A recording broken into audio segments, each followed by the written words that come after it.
So we are on to lab number 2. I hope that lab number 1 went well for everybody. This lab has several parts to it. Again, you can follow along in your lab manual or in the printed copy that you got from Blackboard. The first part will be measuring an object. You can choose either a rectangularly shaped object, such as a box, any kind of box that you have in your house, or a cylindrical object, like a marker or any other cylinder that you have. And you're going to be measuring the dimensions of it and then calculating the volume using the equations for the volume of either a cylindrical or a rectangular object.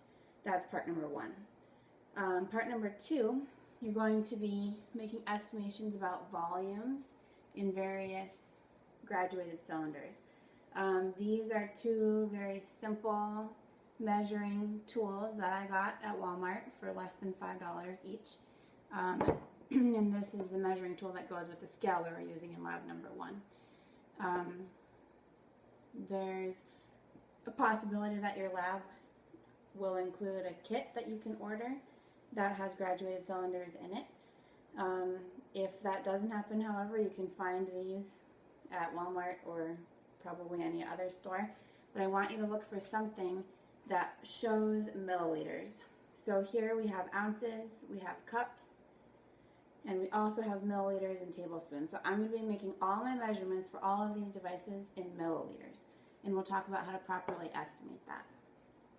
And then part 3, you're going to be choosing a material in your kitchen, a food material, to determine the density of it. And we'll talk all about that when we get to that part. The 2 important things that you need to determine density are the mass and the volume. So to determine mass, we're using a kitchen scale. This is the other type of scale I was talking about. It's a digital scale. And this is the type that I'm using. Again, I bought it from Walmart. I did a quick shopping trip for all of my supplies. And that was about $15.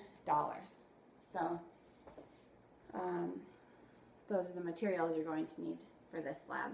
You'll also be finding the mass with the scale, and you'll be finding the volume using water displacement using one of your liquid measuring devices that we have here.